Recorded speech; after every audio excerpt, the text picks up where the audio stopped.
பைக்கெல்லாம் இது பண்ணிட்டு ஸ்டண்ட்டு பண்ணுறதெல்லாம் ஒரு பயங்கரமாக இருந்துச்சு.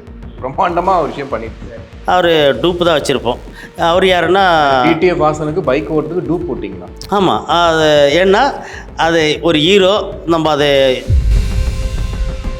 ட்ரெய்லருக்கு கீழேயே நான் சொல்கிறேன், ஒரு கட்டத்துக்கு மேலே போயிட்டு டிடிஎஃப் படம் எடுத்து விட்டார், கைது செய்யப்பட வேண்டும். டிடிஎஃப் கையில் மைக் வைத்திருக்கிறார், கைது செய்யப்பட வேண்டும். அதுக்கு நான் அசிங்கப்படக்கூடாது. யார் அசிங்கப்படணுமோ அவங்க தான் அசிங்கப்படணும். அது தொடர்ந்து வந்துகிட்டே இருக்குல்ல, அதை கேட்குறேன். அதுதான் நான் சொல்லிட்டு அவ்வளோதான், நான் ஒரு இதுலேயே முடிச்சிட்டேனே. நான் அசிங்கப்படக்கூடாது. யார் அசிங்கப்படணுமோ அவங்க தான் அசிங்கப்படணும். இங்கே வந்தீங்க, நீங்கள் என்கிட்ட நல்லா பேசுகிறீங்க. இந்த மாதிரி நீங்கள் பேசும்போது தான் அடுத்த வாட்டி அப்படி நம்ம நல்லா பேசக்கூடாதுன்னே நீங்கள் ஃபீல் கொண்டு வைக்கிறீங்க.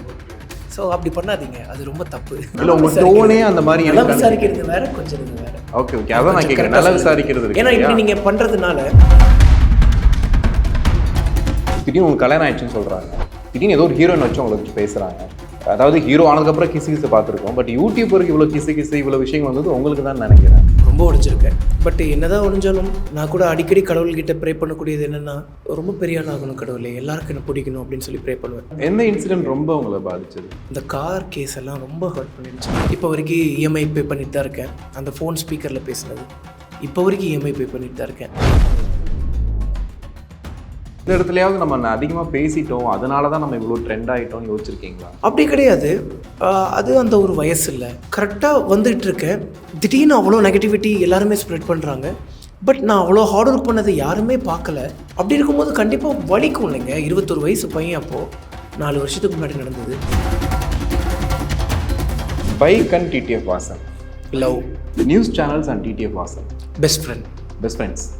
முன்னாடி ஃப்ரெண்டு, இப்போ பெஸ்ட் ஃப்ரெண்ட். ஏமாற்றம் and TTF Vasan, lesson. Viral and TTF Vasan, God's plan. Love and TTF Vasan. Love and TTF Vasan. இவ்வளோ நேரம் யோசிக்கிறீங்க?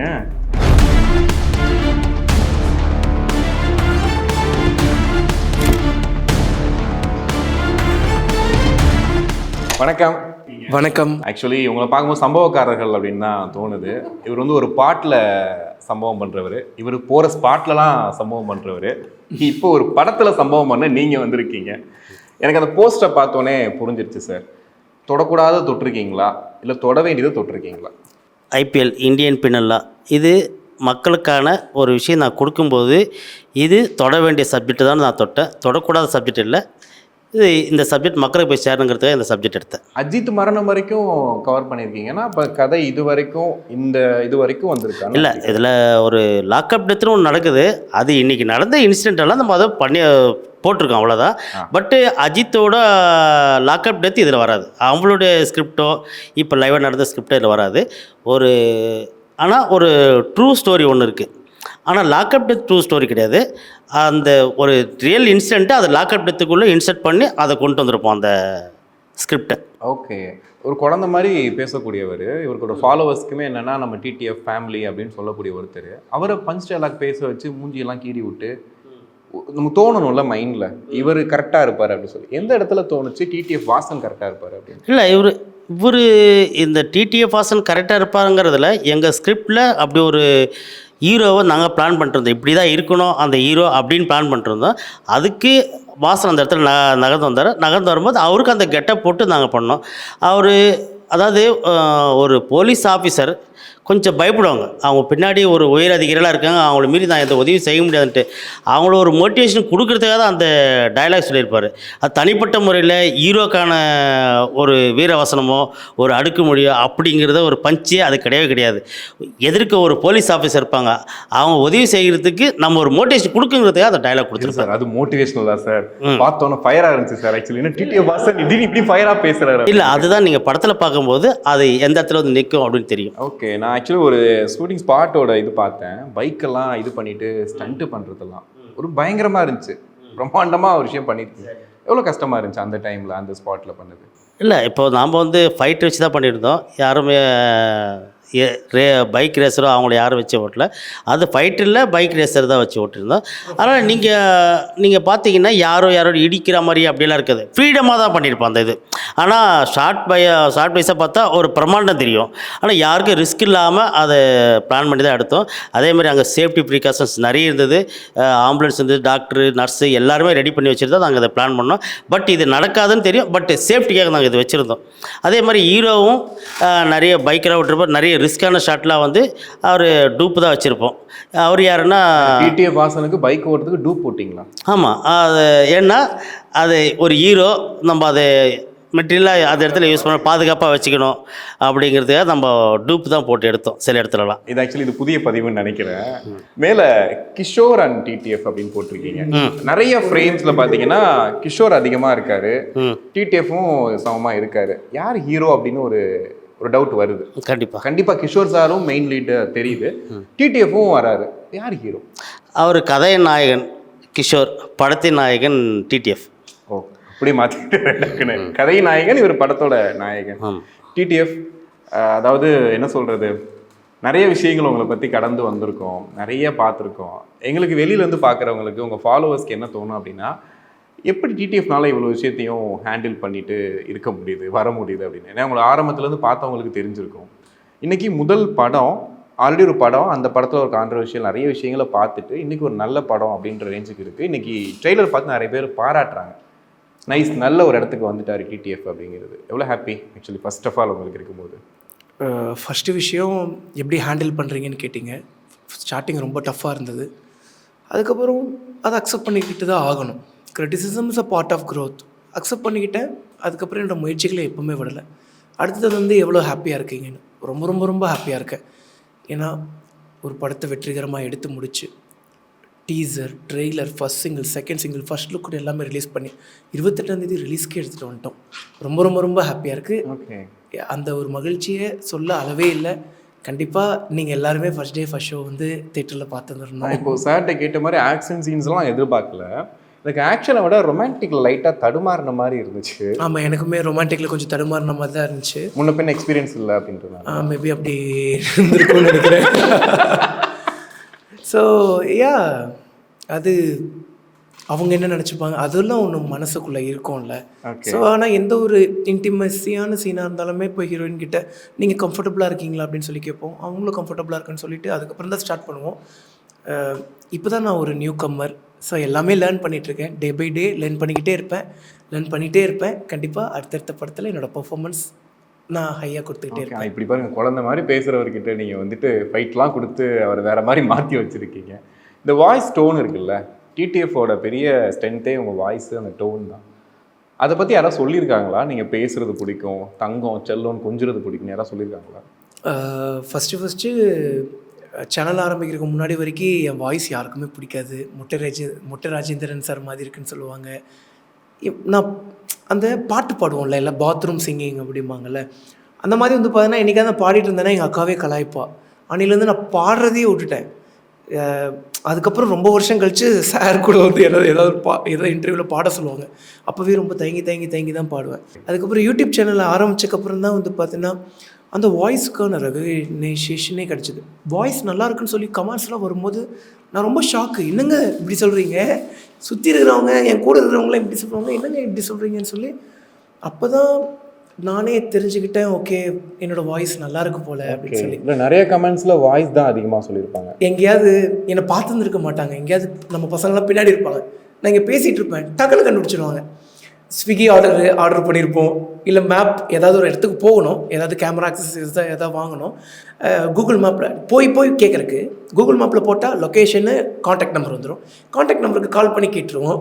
பேசிகிட்டே இருக்க வசன் ப்ரோ உங்களுக்கு எதுக்கு ஒரு ரெண்ட்டுக்கெல்லாம் நான் ஃப்ரீயாகவே தரேன் ப்ரோ அப்படின்னு சொல்லும்போது டக்குன்னு கண்டுபிடிச்சிருவாங்க.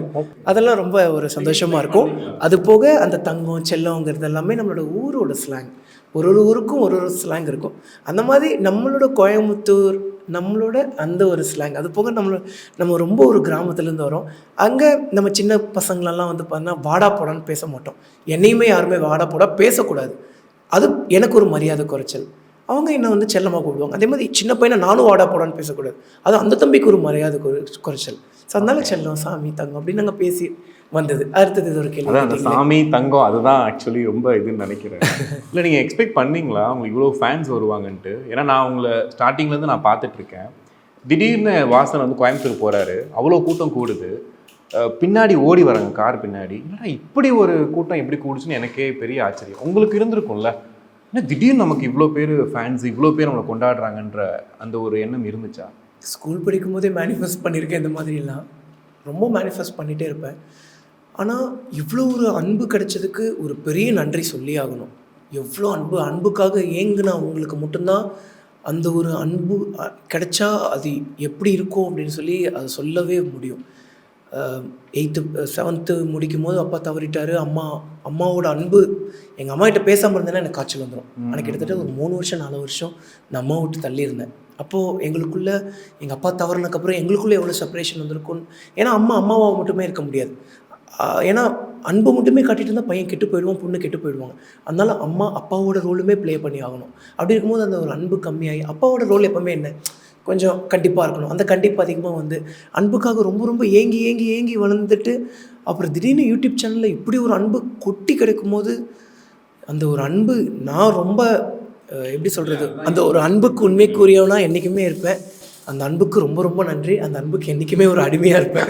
ஓகே, இப்போ இந்த ட்ரெய்லரை பார்த்து அந்த ட்ரெய்லரை எல்லாரும் கொண்டாடுறது முக்கிய ரீசன் அஸ்வின் ப்ரோ எடுத்துக்கலாம்னு நினைக்கிறேன். ஏன்னா நான் ட்ரெய்லர் ஸ்டார்ட் பார்க்கும்போது அப்படியே போயிட்டுருக்கு, திடீர்னு ஒரு இடத்துல வாசன் கீழே இருந்து எந்திரிச்சு அப்படி பார்க்குறாரு, ஒரு பிஜிஎம் வருது, வேற மாதிரி இருந்துச்சு. அப்புறம் தான் நான் போய் யாரா மியூசிக், ஓ நம்ம தலைவர் தான் பண்ணியிருக்காரா அப்படின்ற மாதிரி ஒரு பாட்டில் சம்பவம் பண்ணீங்க. இன்றைக்கி ஒரு பெரிய ஒரு சம்பவம் பண்ணியிருக்கீங்க. எப்படி இருந்துச்சு? ஏன்னா சார் வந்து எடுத்துக்கிட்ட சப்ஜெக்ட் வந்து ரொம்ப இன்டென்ஸான சப்ஜெக்ட். அந்த இடத்துல எங்கெல்லாம் நம்ம கரெக்டாக யூஸ் பண்ணணுமோ அங்கே யூஸ் பண்ணிடணும், இல்லைனா டோட்டலாக கதையே வேறு மாதிரி மாறிடும். என்னென்ன விஷயங்கள்லாம் ஹேண்டில் பண்ணி அதில்? ஐ திங்க் இந்த படத்தில் வந்து ஃபர்ஸ்ட் ஹாஃபோட கலர் வந்து ஒரு இதாக இருக்கும். செகண்ட் ஹாஃப் வந்து கம்ப்ளீட் இன்ட்ராகேஷன், லாக்அப், இந்த மாதிரி ஒரு விஷயம் இருக்கும். ஃபேமிலிஸ் லாக்டப். ஸோ இந்த மாதிரி க்ளோஸ்ட் ஸ்பேசஸ்குள்ளே நிறையா நடக்கிற என்வாயன்மெண்ட்ஸ் வரும்போது மியூசிக்கெல்லாம் வந்து ரொம்ப சட்டிலாக ப்ளே பண்ணணும். ஃபர்ஸ்ட் ஹாஃபில் வேறு மாதிரி இருக்கும், இன்டர்வல் பிளாக் வேறு மாதிரி இருக்கும். ஸோ அவ்வளோ சட்டிலாக போயிட்டுருக்கிற படத்தில் திருப்பி வந்து லாஸ்ட்டில் வந்து ஒரு 20 minutes சீக்வன்ஸ் ஒன்று இருக்கும். இந்த சேஸ் அண்ட் இந்த கோட் சீக்வன்ஸ் எல்லாம் சேர்த்து ஒரு விஷயம் இருக்கும். சேஸ் வந்து தனியாக பரப்பரன்னு ஓடும். அப்படியே இன்டர்கட் ஆனால் கோர்ட்டில் வந்து இங்கே வந்து ஒருத்தர் வந்து வாழ்க்கைக்கு போராடிட்டு இருப்பார்.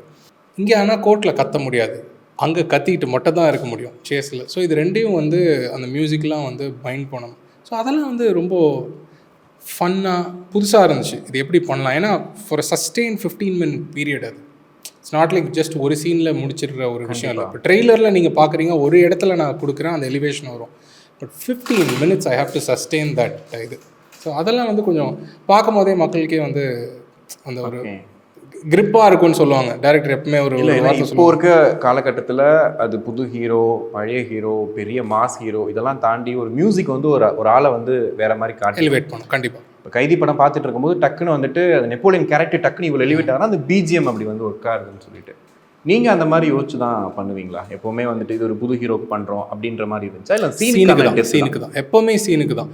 இப்போ புது ஹீரோக்காக பண்ணுறோம், நம்ம சட்டிலாக பண்ணணும் அப்படின்னா ஒரு சில சீன்ஸில் அப்படி யோசிப்போம். இப்போ நான் பாட்டுக்கு லவ் சீனில் இவருக்கு பாட்டுக்கு 40 வயலின் வாசிக்க விட்டேன்னு வைங்களேன், இப்போ அதை நம்மளை கண்டென்ட் ஆக்கிடுவாங்க. உனக்கு வாசிக்க தெரியும்னு நீ காட்டுறியா அப்படின்ட்டு கண்டென்ட் ஆக்கிடுவாங்க. ஸோ எவ்வளோக்கு எவ்வளோ அந்த சீனில் என்ன இருக்கோ அதுக்கேற்ற ப்ளே தான் கொடுக்க முடியும். அளவுக்கு மீறி போயிடக்கூடாது. போயிட்டா அது இப்போது மியூசிக்கோட பாயிண்ட் என்னது, ஒரு சீனில் இருக்கிற எமோஷனை எடுத்து கொடுக்கறதுக்கு தான் மியூசிக், டாமினேட் பண்ணுறதுக்கு மியூசிக் இல்லை. எப்போ டாமினேட் பண்ணணும்னா எமோஷ்னலி இந்த இடத்துல இந்த ரைஸ் வரணும். அந்த இப்போ ஒரு படத்தில் இந்த இடத்துல வந்து ஒரு ஹீரோ இவர் தான், இவருக்கு இந்த ஒரு ஷேட் இருக்குது அப்படின்னு இப்போ வேதாளம்லலாம் சாருக்கு அந்த ஐகானிக் சீன் இருக்கும்ல, அந்த சீனில் வந்து மியூசிக்கை சட்டிலாக வச்சிங்கன்னா என்ன ஆகும்? அங்கே acting performance is already there, but மியூசிக்கில் தான் அந்த எமோஷ்னல் சேஞ்ச் ஓவர் இருக்கும். அந்த மாதிரி இடத்துல மியூசிக் பேசணும், மற்ற இடத்துல ஆர்டிஸ்ட்ஸு அண்ட் த ஃப்ரேம் பேசணும். அது அதோட விட்டுருணும். இப்போ டீமாக இன்டர்வியூ ஸ்டார்ட் பண்ணுறதுக்கு முன்னாடி அவ்வளோ ஃபன்னாக பேசிகிட்டு இருந்தோம். எவ்வளோ ஃபன்னாக இருந்துச்சு ஆக்சுவலி அந்த ஸ்பாட்டும் ஒர்க் பண்ணுறதும். ஏன்னா 3 பேருமே ஒரு கூலான பர்சன், அதனால கேட்குறேன். இல்லை, நான் ஸ்பாட்டுக்கு போனதே இல்லை. ஆனால் நான் கேட்ட வரைக்கும், கேள்விப்பட்ட வரைக்கும், because subject matter that dealing இந்த ஃபிலிம் வந்து பயங்கர சீரியஸ்ன்றதுனால எல்லாருமே சீரியஸாக இன் கேரக்டர்லேயே தான் இருப்பாங்க. ஸோ வளன்னு பேசிகிட்டு இருக்கிறது இல்லை. ரெண்டாவது, lot of it is being shot in live locations. Live லொக்கேஷனில் ஏதோ சார் சொல்லுவாங்க, வாசனுக்கு எப்போவுமே இதே மாதிரி ஒரு மதுரையிலலாம் எங்கேயாவது போய் லைவ் லொக்கேஷனில் ஷூட் பண்ணால் ஒரு கும்பல் வந்துருவாங்கன்றதுனால அது வந்து ஒரு சேலஞ்ச் அது. ஸோ இந்த கேரக்டர்லேயும் இருக்கணும், இந்த கேரக்டர்லேயும் பிரேக் ஆகக்கூடாது, ஃபேன்ஸும் வந்து அவங்க தப்பாக எடுத்துக்கக்கூடாது. ஸோ அந்த அந்த ஜக்லிங் ஆக்ட் எப்போவுமே இருக்கும். But set was always serious. செட்டை விட்டுட்டு வரும்போது நம்ம வந்து எல்லாமே படத்துக்காக அப்படின்ற அந்த ஒரு மைண்ட் செட் தான். இப்போ வந்து ப்ரொமோஷன்றதுனால எவ்ரிபடிஸ் சில், ஏன்னா காம் கூல், நாங்கள் யாருன்றது ஆக்சுவல் பிரதிபலிப்பு இதுதான். பட் ஒர்க் பண்ணும்போது I think everybody was serious, ரொம்பவே சீரியஸாக இருக்கும். ஓகே, இப்போ ஹிட்டு சாங் அப்படிங்கிறத நீங்கள் எப்படி பார்க்குறீங்க? எல்லாருக்கும் பிடிச்ச சாங் ஹிட்டு சாங். அது ட்ரெண்டாவது அந்த மாதிரி பார்க்குறீங்களா, இல்லை ஒரு ஹிட்டு சாங் அப்படிங்கிறது நல்ல எல்லாருக்கும் பிடிச்ச சாங்னா எப்படியும் ட்ரெண்ட் ஆகி தானே ஆகணும். இன்னைக்கு வந்து ட்ரெண்ட் இஸ் பேசிக்லி வந்து இன்ஸ்டாகிராமில் என்ன போகுது, யூடியூப்பில் என்ன போகுது அப்படின்றது தான். முன்னாடி வந்து ஒரு ஹிட் சாங் வந்து ரேடியோவில் இத்தனை வாட்டி ப்ளே ஆகுது, இத்தனை சிடி விற்றுருக்காங்க அப்படின்ற இதில் வந்து, இல்லை டிவி சேனலில் இத்தனை வாட்டி திருப்பி போடுறாங்கன்றது. அதோடைய மீடியம் வந்து மாறி இன்னைக்கு இப்படி இருக்குது. ஸோ ட்ரெண்ட் அப்படின்றது அன்றைக்கும் ட்ரெண்ட் அதுதான். அயன் வந்து அந்த படத்தில் வந்து அந்த ஒவ்வொரு பாட்டுக்கும் தனித்தனி ப்ரொமோ வந்து சன் டிவியில் நம்ம பார்த்துருக்கோம். ஒவ்வொரு ப்ரொமோக்கும் ஒரு சாங்குக்கும் அந்த ப்ரொமோ இருந்துச்சு. அது ஒரு ப்ரொமோ, அது மக்களுக்கு பிடிச்சி அதை வந்து இப்போ வரைக்கும் கொண்டாடுறாங்கன்றது வந்து. ஸோ ட்ரெண்டுன்றது ஒன்று, டைம் தாண்டி செல்லது இருக்குன்றது அது எவர் லாஸ்டிங் அப்படின்றது. Hits that is a totally different thing. இன்றைக்கி பொறுத்த வரைக்கும் ஹிட் அப்படின்னா எல்லாருக்கும் பிடிச்சிருக்கு, எல்லாரும் கேட்குறாங்கன்னா அது ஹிட்டு தான். கண்டிப்பாக ட்ரெண்டுன்னு கண்டிப்பாக அவர்கிட்ட கேட்கணும். எப்போவுமே எப்படி ட்ரெண்டாக இருக்க முடியும் அப்படின்னா உங்ககிட்ட தான் நினைக்கிறேன். நான் சொல்கிறது, ஒரு பக்கம் வந்து உங்களை கொண்டாடுறாங்க, புகழ்கிறாங்க ஒரு பக்கம். இன்னொரு பக்கம் பார்த்தீங்கன்னா டிடிஎஃப் வாசன் சுற்றி எப்போயோ ஒரு வதந்தியோ ஏதோ ஒன்று இருந்துக்கிட்டே இருக்கும். திடீர்னு உங்களுக்கு கல்யாணம் ஆயிடுச்சுன்னு சொல்கிறாங்க, திடீர்னு ஏதோ ஒரு ஹீரோயின் வச்சு உங்களை வச்சு பேசுகிறாங்க. அதாவது ஹீரோ ஆனதுக்கப்புறம் கிசு பார்த்துருக்கோம். பட் யூடியூபருக்கு இவ்வளோ கிசு இவ்வளோ விஷயம் வந்தது உங்களுக்கு தான் நினைக்கிறேன். நீங்கள் ஒரு போலீஸ் ஸ்டேஷன் போனால் அது வைரல் ஆகுது, நியூஸ் சேனலில் வருது. எப்படி ஏன் இதெல்லாம் நடக்குதுன்னு நினைக்கிறீங்க? அந்த அளவுக்கு வளர்றோன்னு நினைக்கிறேன். அதான் சொல்லிட்டேன், criticism is a part of growth. அதை நினச்சி அது ஒரு க்ரோத்துக்காக பர்சனலாக ஹர்ட் பண்ணாதா? ஏன்னா நிறைய டைம் உடஞ்சி அழுதுருக்கீங்க, வீடியோ போட்டிருக்கீங்க. ரொம்ப உடஞ்சிருக்கேன். பட் என்னதான் உடஞ்சாலும் நான் கூட அடிக்கடி கடவுள்கிட்ட ப்ரே பண்ணக்கூடியது என்னென்னா, ரொம்ப பெரிய ஆள் ஆகணும் கடவுளே, எல்லாருக்கும் என்ன பிடிக்கணும் அப்படின்னு சொல்லி ப்ரே பண்ணுவேன். அதுக்கப்புறம் நானே எப்படி போய் கடவுள்கிட்ட கேட்குறது? எனக்கு மட்டும் ஏன் கடவுளை இவ்வளோ கஷ்டத்தை தரேன், நான் ஏன் திரும்பி போய் கேட்கணும்? கேட்கக்கூடாதுல்ல. நான் தான் போய் பெரிய ஆள் ஆகணும்னு சொல்லி கேட்குறேன். அப்போ அந்த வழிகளை நான் அனுபவிச்சு தானே ஆகணும். அந்த வழியை அனுபவிச்சா தானே. இல்லை, இப்போ நீங்கள் இன்டென்ஸாக பண்ணலைன்னா கூட அது திரும்ப வருது இல்லையா? அதை கேட்குறேன். அது தெரியல. பட் அதெல்லாம் இறைவன் செயல். சரி, அவர் செயல் எல்லாமே கரெக்டாக தான் இருக்கும்னு சொல்லி அப்படியே பயணம் பண்ணிட்டு போயிட்டு இருக்கேன். ரொம்ப உங்களை பாதிச்சது அந்த கார் கேஸ் எல்லாம் ரொம்ப ஹர்ட் பண்ணிடுச்சு. இப்போ வரைக்கும் இஎம்ஐ பே பண்ணிட்டு தான் இருக்கேன். அந்த ஃபோன் ஸ்பீக்கரில் பேசினது இப்போ வரைக்கும் இஎம்ஐ பே பண்ணிட்டு தான் இருக்கேன். மந்த் ஸ்டார்ட் ஆனால் இஎம்ஐ பே பண்ணும் 30,000. அது ரொம்ப ஹர்ட் ஆகுது. ஏன்னா அட்லீஸ்ட் அந்த கமிட்மெண்ட்டை முடிச்சு விட்ருவோம் அப்படின்னு பார்த்தாலும் முடியவும் முடியாது. அந்த கார் நம்ம கையிலையும் இல்லை. இப்போது ஃபேமிலி பர்பஸ்க்கு ரொம்ப தேவைப்படுது. கல்யாணம் ஆகிடுச்சு, பாப்பாவை தினமும் காலேஜுக்கு கூப்பிட்டு போய் விடணும். ஃபேமிலி யூஸ்க்கு தேவைப்படுது. இப்போ ஷூட்டிங் ஸ்பாட்டுக்கு வரும், அங்கே இங்கேன்னு ரொம்ப தேவைப்படுது. பப்ளிக் ட்ரான்ஸ்போர்ட் யூஸ் பண்ண, இப்போ பப்ளிக் ட்ரான்ஸ்போர்ட்னு சொல்லக்கூடாது, ஒரு கேப் ஆட்டோன்னு எடுத்தாலே அது ரொம்ப எக்ஸ்பென்சிவ் ஆகிடுது. பைக்கில் ஓட்ட முடியாது. ஸோ அப்படி இருக்கும்போது அது ரொம்ப ஹர்ட் ஆகுது. அந்த கார் ஏன்டா இதெல்லாம் பண்ணிடவே தேவையில்லடா நீங்கள் அப்படிங்கிற மாதிரி இருந்துச்சு. பட் நடப்பதெல்லாம் நன்மைக்கே. ஓகே, எல்லாம் ஒரு காரண காரியத்துக்காக நடக்குது. எந்த இடத்துலையாவது நம்ம அதிகமாக பேசிட்டோம், அதனால தான் நம்ம இவ்வளோ ட்ரெண்ட் ஆகிட்டோம்னு யோசிச்சிருக்கீங்களா? அப்படி கிடையாது. அது அந்த ஒரு வயசு இல்லை. கரெக்டாக வந்துகிட்டு இருக்கேன், திடீர்னு அவ்வளோ நெகட்டிவிட்டி எல்லாருமே ஸ்ப்ரெட் பண்ணுறாங்க. பட் நான் அவ்வளோ ஹார்ட் ஒர்க் பண்ணதை யாருமே பார்க்கல. அப்படி இருக்கும்போது கண்டிப்பாக வலிக்கும் இல்லைங்க. 21 வயசு பையன் அப்போது, 4 வருஷத்துக்கு முன்னாடி நடந்தது. ஸோ அவ்வளோ மக்கள் வந்துட்டாங்க. அந்த க்ரௌடை பார்த்துட்டு இவ்வளோ நாள் நல்லா பேசிகிட்டு இருந்தவை அப்படியே ஆப்போசிட்டாக மாறுது. இந்த க்ரௌடு தான் உங்களுக்கு பிரச்சனையா அப்படிங்கிற மாதிரி எனக்கு அந்த வழிகள் இருக்கும்ல. அப்போ இருக்கக்கூடிய அந்த ஒரு 21 வயசு பையன், இவ்வளோ நாள் நான் ஹார்ட் ஒர்க் போட்டு வந்ததை பார்க்கல நீங்கள், ஆனால் இப்போ ஏன் இவ்வளோ கான்ட்ரவர்சியாக கேட்குறான்னு சொல்லி அப்போ இருந்து அந்த பையன் அந்த டோனில் கேட்டான். அது அப்படியே ஒரு மாதிரி பின்னாடி ஒரு சீரியஸ் பிஜிஎம் போட்டு சார் தான் சொன்னார். ஸோ வந்து உயிர் கொடுக்கறதே அந்த ஒரு மியூசிக் தான் சொல்லி அந்த மியூசிக் பயங்கரமாக உயிர் கொடுத்துருச்சு. ஸோ அப்படி இருக்கும்போது பேசுறதுக்கு பின்னாடி ஒரு ஃபன்னாக பேசியிருக்கிற ஒரு விஷயத்த கூட பின்னாடி சீரியஸான பிஜிஎம் போட்டுட்டா அது சீரியஸாக மாறிடுது. லீகலாக ஒரு ஸ்னேக்கை வாங்கி நான் வளர்க்குறேன். லீகலாக பால் பைத்தான் வந்து அவ்வளோ லீகலான ஸ்னேக் எல்லாருமே வச்சுருக்காங்க. நீங்கள் யூடியூப்பில் போட்டால் கூட இப்போ நிறைய யூடியூபர்ஸ் வச்சுருக்காங்க.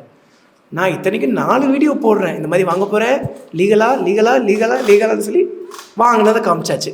அதை மட்டும் கட் பண்ணி பின்னாடி சீரியஸ் பிஜிஎம் போட்டு அது பண்ணுறது தப்பு தானே. கண்டிப்பாக உங்கள் ட்ரெய்லருக்கு கீழேயே நான் சொல்கிறேன், ஒரு கட்டத்துக்கு மேலே போயிட்டு டிடிஎஃப் படம் நடித்து விட்டார், கைது செய்யப்பட வேண்டும். டிடிஎஃப் கையில் மைக் வைத்திருக்கிறார், கைது செய்யப்பட வேண்டும். அதுக்கு நான் அசிங்கப்படக்கூடாது. யார் அசிங்கப்படணுமோ அவங்க தான் அசிங்கப்படணும். அது தொடர்ந்து வந்துகிட்டே இருக்குல்ல, அதை கேட்குறேன். அதுதான் நான் சொல்லிட்டேன், அவ்வளோதான். நான் ஒரு இதுலேயே முடிச்சிட்டேனே. நான் அசிங்கப்படக்கூடாது. யார் அசிங்கப்படணுமோ அவங்க தான் அசிங்கப்படணும். எவ்வளவோ அநியாயங்கள் நடந்துட்டுருக்கு. அவங்களாம் கைது பண்ணல, அவங்களாம் பெரிய ஒரு தண்டனை அனுபவிக்கலை.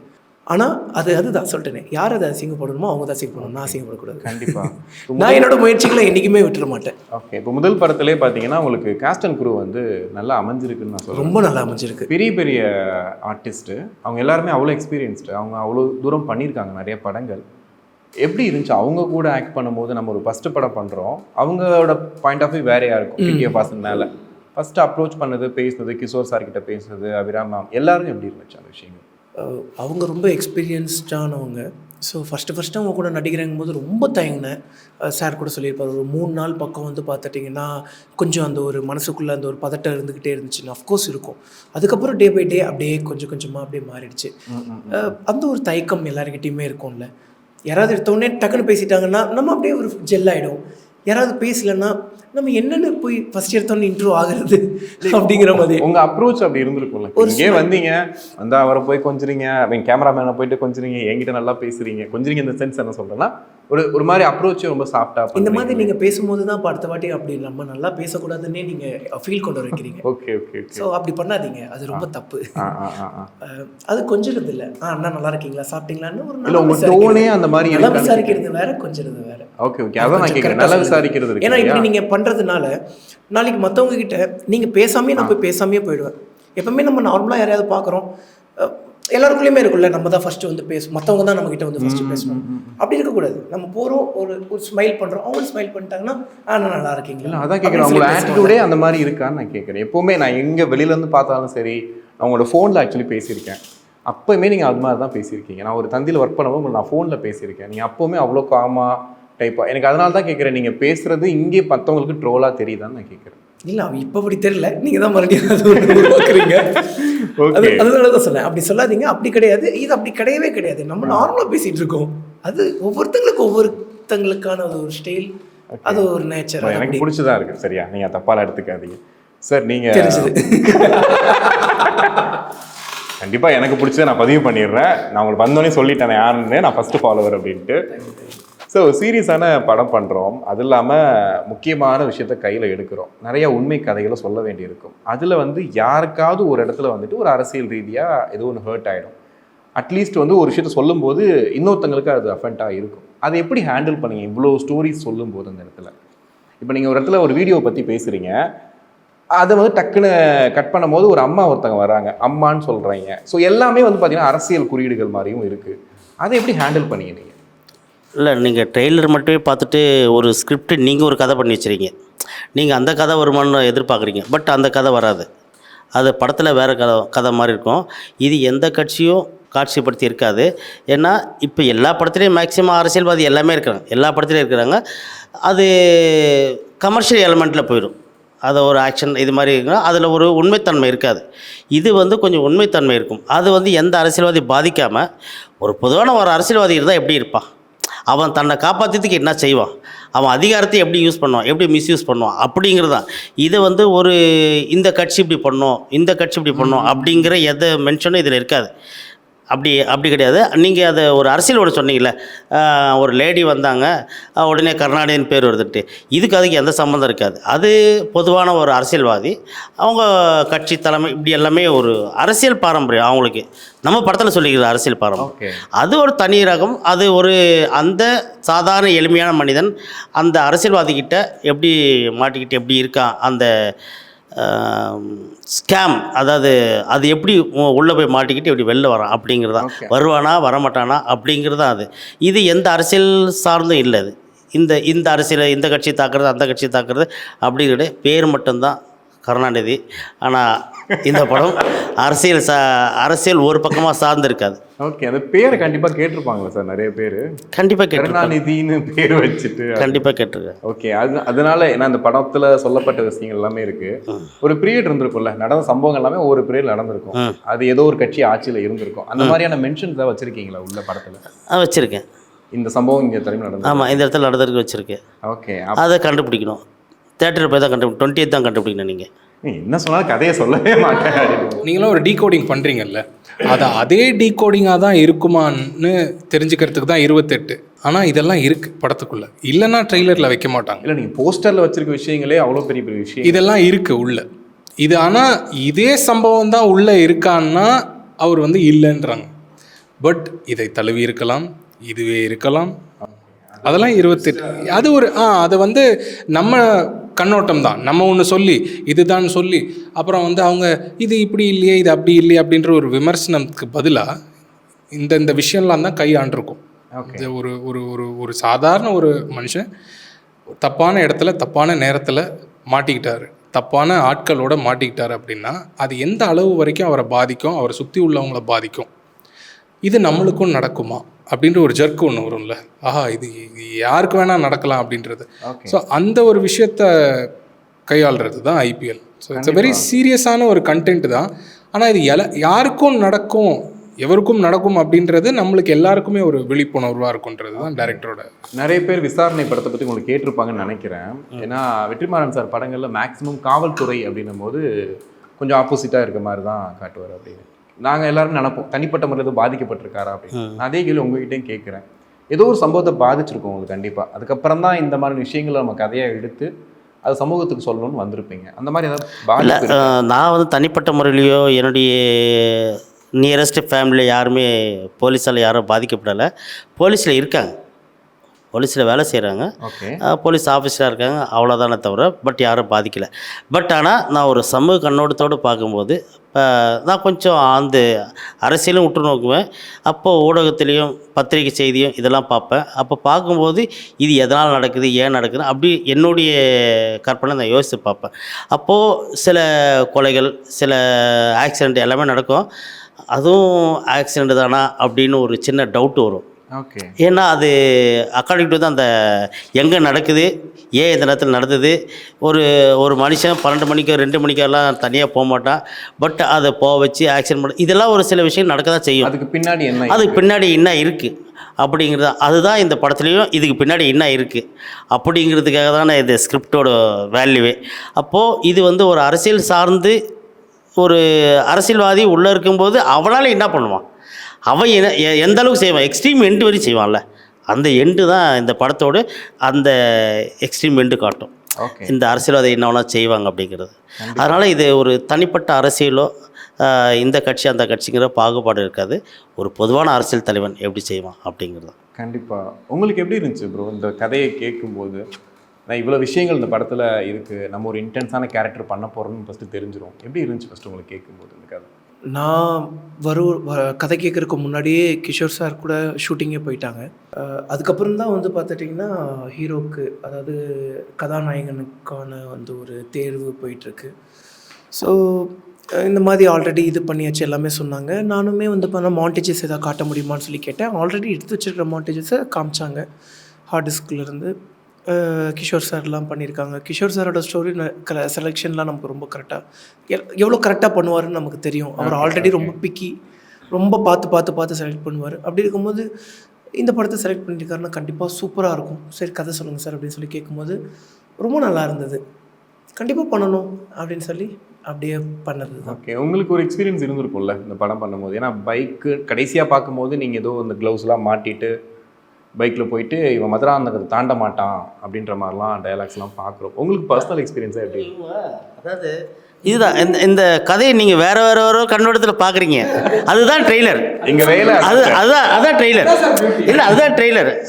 அது ஒவ்வொருக்கும் ஒரு கதை கனெக்ட் பண்ணுறீங்க பார்த்தீங்களா, ஒவ்வொரு கதை நீங்கள் யோசிக்கிறீங்க பார்த்தீங்களா, அது ட்ரெய்லர் கொடுக்குற ஒரு எங்க வேலையா சார். ஆக்சுவலி சந்தோஷமா இருக்கு. கண்டிப்பா. அதனால மறக்காம 28ஆம் தேதி தியேட்டருக்கு போய் படம் பாருங்க. இந்த படத்தை நாங்கள் விசாரணையோட கம்பேர் பண்றோம். ஃபர்ஸ்ட் இந்த படம் ஸ்டார்ட் பண்ணும்போது அரசியல் படம், இல்ல ஒரு ஃபேமிலிக்கு ஒரு பிரச்சனை அப்படி போச்சு. அதுக்கப்புறம் வந்துட்டு போயிட்டே இருக்கும்போது திடீர்னு பார்த்தா அரசியல் பேசுறீங்க. இது வந்து அரசியல் படம் ஏதோ பேசுறாங்க அப்படின்னு. டிடிஎஃப் வாசன் வந்ததுக்கு அப்புறம் இது ஏதோ ஹீரோ வில்லன் படமா அப்படின்ற மாதிரி போச்சு. கடைசி அந்த ஃபைட்லாம் பார்க்கும்போது அதான் நான் சொல்றேன், மதுராந்தகம் தாண்ட மாட்டான் அப்படின்ற போது எனக்கு அதான் நிறைய தோணுது இந்த படத்துல. இல்லை, நீங்கள் இப்போ சொல்லும்போது 5 கதை சொல்லிட்டீங்க. இன்னும் 5 கதை சொல்லியிருக்கீங்க. இப்போது இந்த 5 கதையை நான் வந்து ஒரு லைவான ஒரே கதையாக சொல்லியிருப்பேன். அப்போது இந்த கதை வெளியே போவது, அந்த கதை வெளியே போவது, என்னடா இது சம்மந்தம் இல்லாமல் இருக்குது, இது சம்மந்தம் இல்லாமல் இருக்குது அப்படிங்கிறது எங்கேயுமே இருக்காது. எல்லாம் கதையோட்டத்தோடு இருக்கும். அப்படி பார்க்கும்போது இப்போது நீங்கள் ட்ரெய்லர் பார்த்து ஃபுல்ஃபில் ஆனீங்களே, இது படம் பாருங்கள், வேறு லெவலில் பாராட்டிங்க. இப்போ வந்து டிடிஎஃப் வாசன் கிட்ட சில வார்த்தைகள் சொல்லுவேன், உங்களுக்கு தோன்ற விஷயத்த நீங்கள் சொல்லணும். சரிங்க. ஃபஸ்ட்டு வந்து டிடிஎஃப் ஃபேமிலி, ட்வின் த்ராட்லெஸ் ஃபேமிலி, எல்லாமே அவங்க தான். அந்த மாதிரி டிடிஎஃப்னு சொல்லிட்டீங்க, அதுலேயே ட்வின் த்ராட்லெஸ் ஃபேமிலின்னு வந்துருச்சு.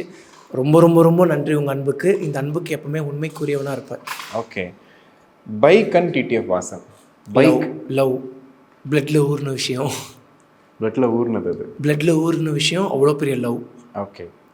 News channels and TTF Vasan. Best friend. Best friends. Super. முன்னாடி ஃப்ரெண்டு, இப்போ பெஸ்ட் ஃப்ரெண்ட். திட்டினாலும் சொல்லுவச்சா, நீ திட்டாம யாராவது திட்ட போற அப்படின்னு சிரிச்சுக்கிட்டே தான் இருப்போம். Okay, super. ஏமாற்றம் அண்ட் டிடிஎஃப் வாசன். லெசன், ஏதாவது இன்சிடென்ட்டா? லெசன் அண்ட் எக்ஸ்பீரியன்ஸ், அவ்வளோதான். ரேபிட் ஃபயர்ன்ட்டீங்க, அப்புறம் அவ்வளோதான். ஒன் வேர்டில் தான் ஆன்சர். Okay, super. நண்பர்கள் அண்ட் டிடிஎஃப். நம்பிக்கை. Viral and TTF Vasan. God's plan. Love and TTF Vasan. Love and TTF Vasan. இவ்வளோ நேரம் யோசிக்கிறீங்க. 3 out of 10. Unlimited. Unlimited. Okay. Unlimited. அந்த அன்லிமிட்டட் இல்ல, நம்ம லவ்வுக்கு லிமிட்டட் இல்ல சொல்லுங்க. Okay, okay. ஒரு மறக்க முடியாத பர்சன் டிடிஎஃப் வாசன் வாழ்க்கையில். 8th படிக்கும்போது ரதி மேம், 10th படிக்கும்போது பாண்டியன் சார், 2 பேருமே தமிழ் டீச்சர்ஸ். லைஃப்பில் மறக்கவே முடியாது. கண்டிப்பாக. அவங்க ஆக்சுவலி வேறு ஒரு கிளாஸு, எங்களுக்கு நீங்கள் ஆக்டிங்காக வந்தவங்க, கிளாஸில் இல்லைன்னு சொல்லி. அப்போ அவங்க சொன்னதுலேருந்து தமிழ் மேலே அந்த ஒரு பற்று ரொம்ப அதிகமாகி ஓகே 9th 10th சார் இன்னும் பீக்குக்கு எடுத்துகிட்டு போயிட்டார். கண்டிப்பாக மறக்கவே முடியாது. ஃபைனலாக அம்மா அன்பு. ஏன்னா நான் ஒரு வீடியோ பார்த்தேன், எங்கேயோ போயிட்டு திரும்ப வரும்போது அம்மா வந்து வெளியில் அவங்க இன்வைட் பண்ணது, ரொம்ப நாளுக்கு அப்புறம் அம்மாவை நீங்கள் ஃபஸ்ட் டைம் வந்து ரிவீல் பண்ணது எவ்வளோ இம்பார்ட்டண்ட் அம்மா உங்கள் வாழ்க்கையை பொறுத்த வரைக்கும்? ஏன்னா நிறைய இன்சிடெண்ட், ஒரு வாட்டி கூட அந்த கோர்ட்டுக்கு வர டைமில் கூட அம்மா கூடவே கையை பிடிச்சிட்டு உங்களை கூட்டிகிட்டு வந்தது பார்க்குற எங்களுக்கு எப்படி இருந்துச்சுன்னா, என்ன ஆனாலும் அம்மா மட்டும்தான் நம்ம கூட இருப்பாங்க அப்படிங்கிறது. உங்களுக்கு எவ்வளோ பர்சனல் அம்மா உங்களுக்கு கனெக்ட் அந்த விஷயம்? எல்லாருக்குமே அம்மானா ரொம்ப ரொம்ப ரொம்ப பிடிக்கும். அந்த மாதிரி அது அம்மா அவ்வளோதான். ஊரே அவ்வளோ நெகட்டிவிட்டிஸ் பேசிகிட்டு இருக்கு, ஆனால் அம்மா கையை பிடிச்சி கூட்டு வரும்போது அவங்க ஒரு ரொம்ப இன்னசென்ட், அவ்வளோதான். ஓகே. அம்மான்ட்டாலே அதுக்கு நம்ம டெஃபினேஷன் கொடுக்கவே தேவையில்லை. அம்மானா இங்கே யாருக்கு பிடிக்காது? அம்மா இல்லாமல் யாருனாலே இருக்க முடியாது.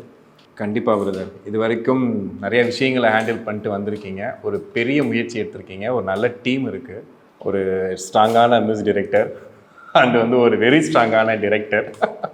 ஸோ வந்து கண்டிப்பாக 28ஆம் தேதி படம் பார்த்துட்டு நாங்கள் ரிவ்யூ சொல்கிறோம். கண்டிப்பாக பெரிய வாழ்த்துக்கள். ஃபர்ஸ்ட் டே ஃபர்ஸ்ட் ஷோ போயிடுங்க. கண்டிப்பாக first day first show TTF ஃபேமிலியோட நானும் போய் பார்ப்பேன். Thank you so much. Thank you so much.